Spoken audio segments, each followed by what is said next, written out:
FTP நேயர்களுக்கு வணக்கம். பல்வேறு விதமான அரசியல் நிகழ்வுகள் பற்றி பேச நம்மோடு வம்சி அவர்கள் இணைந்திருக்கிறார். வணக்கம். இந்த கரூர் பெருந்துயர சம்பவத்திற்கு பிறகாக தமிழ்நாடு அரசு பலவிதமான நடவடிக்கைகள் எடுத்தது. ஆனா தாவேகாவானது அதற்கு எதற்குமே இடம் கொடுக்காம இப்போ CBI விசாரணையை கேட்டிருக்காங்க. அதற்கும் உத்தரவு வந்திருக்கு. எப்படி பாக்குறீங்க? தமிழ்நாடு அரசு இதுல என்ன நடவடிக்கை எடுத்தது? போன வாரம் வந்து அந்த SIT அமைச்சு வந்து தமிழ்நாடு அரசு SIT அமைக்கிறான்னு சொல்லி கேட்டதுல ஹைகோர்ட்டா முன் SIT அமைச்சது. ஏன் அந்த வழக்கு ஹைகோர்ட் எடுத்துக்கிட்டாங்க? அது ஓகே, ஜுடிஷியல் ஒரு இஷ்யூஸ் அது அவங்க ஹைகோர்ட் வந்து. பட் தமிழ்நாடு அரசுன்றது இதுல வந்து பெருசா வேகங்க. ஹைகோர்ட்டே சொன்ன விஷயம், நீங்க லீனியன்ட்டா இருக்கீங்க, ஏன் 2 பேர் தான் கைது பண்ணீங்களான்னு. உசியானந்த கைது தேர்றது அவ்வளவு கஷ்டம். உசியானந்த தேர்றது அவங்க 2 வாரம் தலைவர் இதே வர்றாங்க. அப்ப லீனியன்ட்டா தான் இருக்காங்க. ஒருவேளை ஹைகோர்ட் அமைச்ச SIT தொடர்ந்து தாவேக்கு தரப்பு சில குற்றவாளிகள் என்று சொல்லி அவங்க ப்ராசிக்யூஷன் போனாங்கன்னா அது அரசியல் ரீதியாக திமுக ஒரு சிக்கல் ஏற்படுத்தும்.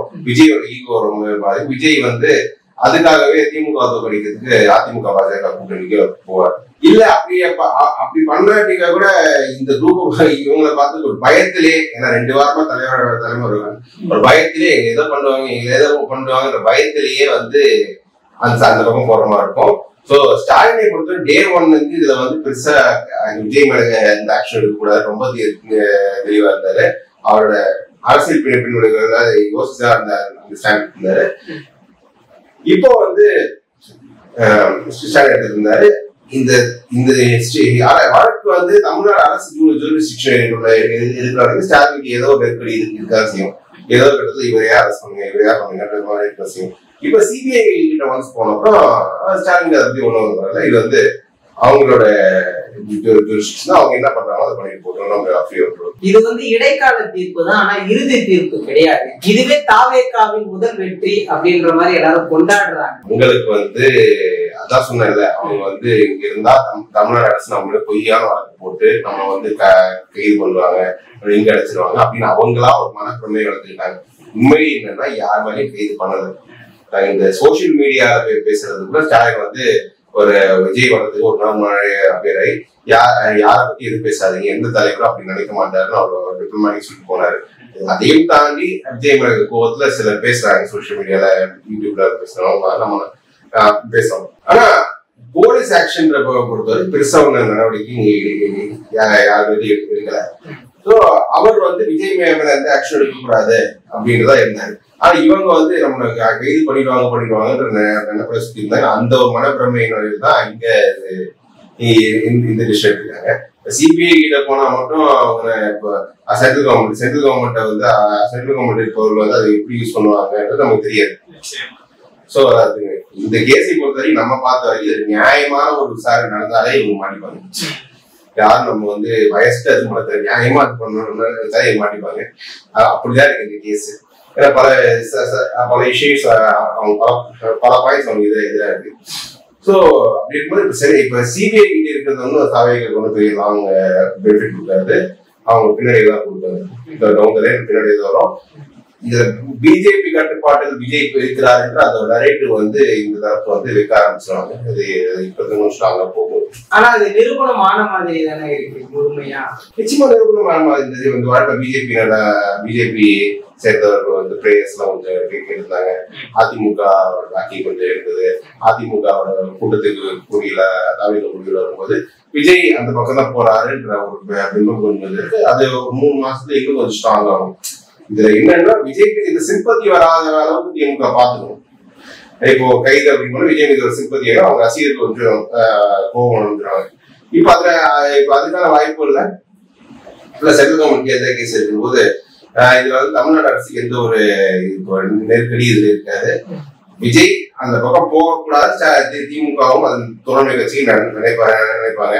பட் அப்படியே போனாலும் அதை வந்து எதிர்கொள்வதற்கு அவங்க வந்து இருக்கும். அஜித் அவர்களுடைய லாக்அப் டெத் அப்போ தாவேக தலைவர் விஜய் அவர்கள் பேச்சு இப்ப சமூக வலைதளங்கள்ல பரவலா பேசிட்டு இருக்கு. அப்போ SIT தான் வந்து முழுமையா சரியா விசாரிப்பாங்கன்ற மாதிரி விஜய் சொல்லியிருந்தாரு. இப்ப CBI நாடுறாங்க. முன்னுக்கு பின் முரணா செயல்பட அந்த கட்சி நடவடிக்கையே முன்னுக்கு பின் முரணாதான் இருக்குது. கட்சியாவே செயல்படல. இன்னைக்கு வந்து ஆதரவு சொன்னாரு, நாங்க சம்பவம் நடந்தாலே கரூர்ல இருந்தோம், எங்களை பார்க்க அவடல அது கரெக்டாக சொல்றாங்க. இது எப்போ சொல்லி ஒரு 15 நாள் கழிச்சுதான் சொல்லுவாரு அவரு. அடுத்த நாளே வந்து ஒரு துக்கத்துக்கு ஒரு வீடியோ போட்டு சொல்லியிருக்கலாம் இந்த விமர்சனம் வரும்போது. அதுக்கு அடுத்தவர் நான் பெரிய மாவட்டத்துல இருப்போம் அப்படின்னு சொல்லுவாருன்னா டெல்லி பாஸ்கெட் பால் டோர்னமெண்ட் பார்க்க வரும்போது சொல்லியிருக்கலாம். 15 நாள் கழிச்சு இது சொல்றாரு. சரி, நாங்க இருந்ததுக்கு வந்து ஏதோ ஒரு ஆசை ஆதாரம் நீங்க கொடுக்க முடியுமா? நாங்க வந்து பாருங்க இங்கதான் இருந்தோம் அப்படின்னு ஒரு வீடியோ எடுத்தது ஏதோ எடுக்க முடியுமா? இப்ப நம்ம வந்து யாரு இதுல வந்து யாருக்கு விசாரிக்க போறது இல்லைன்றது அவங்க இப்ப வந்து இந்த மாதிரி பொய்கள் சொல்லிட்டு இருக்காங்க. அது பொய் தான் தெரியும். இந்த 16 நாள் இடைவெளியில கூட்டணிக்கு போறதை தவிர விஜய்க்கு வேற ஆப்ஷன் இல்லைன்ற மாதிரி ஒரு கட்டமைப்பு உருவாக்கிட்டாங்க பிஜேபி ஏடிஎம்கே. இதுல இருந்து எப்படி மீண்டு வருவாங்கன்னு இல்ல, இதுல இருந்து மீண்டு வருவது ரொம்ப கஷ்டம். முதல்ல வந்து இந்த சம்பவத்துக்கு அப்புறம் அடுத்து விஜய் ஒரு பிரச்சாரத்துக்கு போறதே ரொம்ப ரொம்ப கஷ்டம். அது ஒரு மிகப்பெரிய கான்பிடன்ஸ் அவருக்கு தேவை. ஏன்னா நெருக்கடி, ஏகப்பட்ட நெருக்கடி, பொதுக்கூட்டமா நெருக்கடி சொல்றத நெருக்கடி இல்லை, கேள்வி ரூல்ஸ் நிறைய ஃபாலோ பண்ணும். சம்பவம் நடந்திருக்கு. இதுக்கப்புறம் போலீஸ் எதுவும் லெத்தாச்சு கேட்க மாட்டாங்க. கரெக்ட், எல்லா ரூல்ஸும் நீங்க ஃபாலோ பண்ணி ரொம்ப ஸ்ட்ரிக்டா இருப்பாங்க. எது தரப்பும் ஏன் இவ்வளவு கேள்வி கேட்க முடியாது, ஏன்னா ஏற்கனவே சம்பவம் நடந்திருக்கு. இதனாலேயே வந்து ஒரு தேர்தல் பிரச்சாரத்துக்கு அப்புறம் முடியும். ஒரு இடத்துக்கு போய் ஒரு ஸ்டாலினாலையோ எடப்பாடியோ சுகமா பிரச்சாரம் பண்ண முடியும், ஆனா இவரால் அது பண்ண முடியாது. இந்த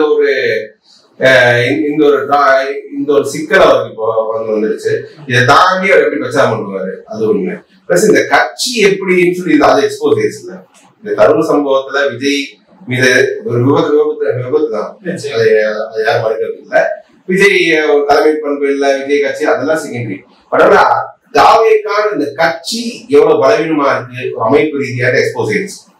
யாருமே இல்ல 15 நாள் பொதுச் செயலர் ஒழிஞ்சிருக்காங்கன்னா இந்த கட்சியால எப்படி 234 தொகுதியை கேண்டிடேட் போட்டு திமுக அதிமுக ஃபைட் பண்ண முடியும்? இந்த பாயிண்ட்ல எடப்பாடி வந்து கான்பிடண்டா விஜய் நம்ம தான் வருவாங்க அப்படி எடப்பாடி எடுத்து பண்றாரு. ராகுல் காந்தி வந்து ஒரு படி மேல போய் விஜயால கட்சியை நடத்த முடியாது, காங்கிரஸே என்ன செய்வாரு அவர் ட்ரை பண்றாரு. சோ இந்த ஒரு ஏன்னா 2 தரப்புமே விஜய்க்கு அமைப்பு பலவீனமா இருக்கு, இவரால் ஃபைட் கொடுக்க முடியாத டெசிஷன் வந்துட்டாங்க.